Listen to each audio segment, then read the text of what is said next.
കാർഷിക വാർത്തകൾ.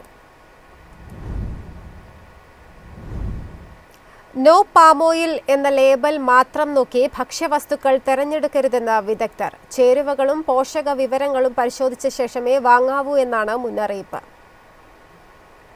No palm oil എന്ന ലേബൽ ഇന്ന് പല ഭക്ഷ്യ ഉൽപ്പന്നങ്ങളുടെയും പ്രധാന വിപണന തന്ത്രമായി മാറിയിരിക്കുകയാണ്. എന്നാൽ പാമോയിൽ ഒഴിവാക്കിയെന്നത് മാത്രം ഒരു ഉൽപ്പന്നത്തെ ആരോഗ്യകരമാക്കില്ല എന്നാണ് വിദഗ്ധർ പറയുന്നത്.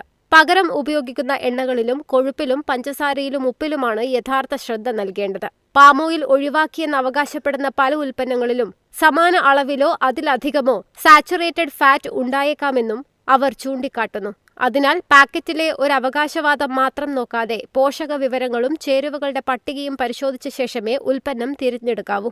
ഭക്ഷണത്തിന്റെ മൊത്തത്തിലുള്ള ഗുണനിലവാരമാണ് ആരോഗ്യത്തെ നിർണ്ണയിക്കുന്നതെന്നും വിദഗ്ധർ ഓർമ്മിപ്പിക്കുന്നു. News desk MyFin TV.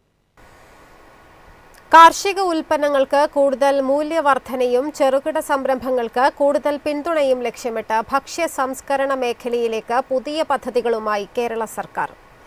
MSMEകളെ ശക്തിപ്പെടുത്തുന്നതിലൂടെ കർഷകർക്കും കൂടുതൽ വരുമാനമെന്നതാണ് ലക്ഷ്യം.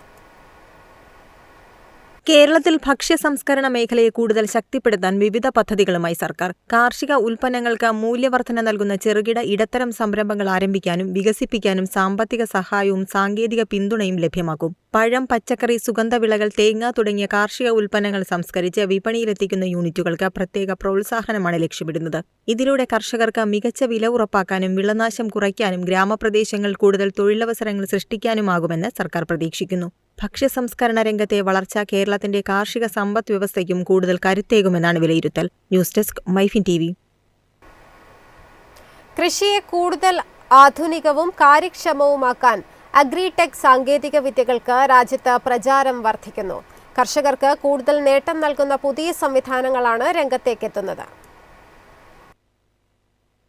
ഇന്ത്യൻ കാർഷിക മേഖലയെ അടുത്ത ഘട്ടത്തിലേക്ക് നയിക്കുന്നത് സാങ്കേതിക വിദ്യയാണെന്ന് വിദഗ്ധർ. കൃത്രിമ ബുദ്ധി, ഡ്രോണുകൾ, സാറ്റലൈറ്റ് ഡാറ്റ, IoT സെൻസറുകൾ, ഡിജിറ്റൽ ഉപദേശ സേവനങ്ങൾ എന്നിവയുടെ സഹായത്തോടെ കർഷകർക്ക് കൃത്യമായ കാലാവസ്ഥാ വിവരങ്ങളും രോഗകീട മുന്നറിയിപ്പുകളും ലഭ്യമാകുന്നു. ഇതിലൂടെ വളവും വെള്ളവും കൂടുതൽ കാര്യക്ഷമമായി ഉപയോഗിക്കാനും ഉൽപാദന ചെലവ് കുറയ്ക്കാനും സാധിക്കുന്നു. എന്നാൽ ഈ സാങ്കേതിക വിദ്യകളുടെ ഗുണം എല്ലാ ചെറുകിട കർഷകരിലേക്കും എത്തിക്കാൻ മികച്ച ഡിജിറ്റൽ അടിസ്ഥാന സൗകര്യവും പരിശീലനവും നയ പിന്തുണയും അനിവാര്യമാണെന്ന് വിദഗ്ധർ ചൂണ്ടിക്കാണിക്കുന്നു. News desk MyFin TV.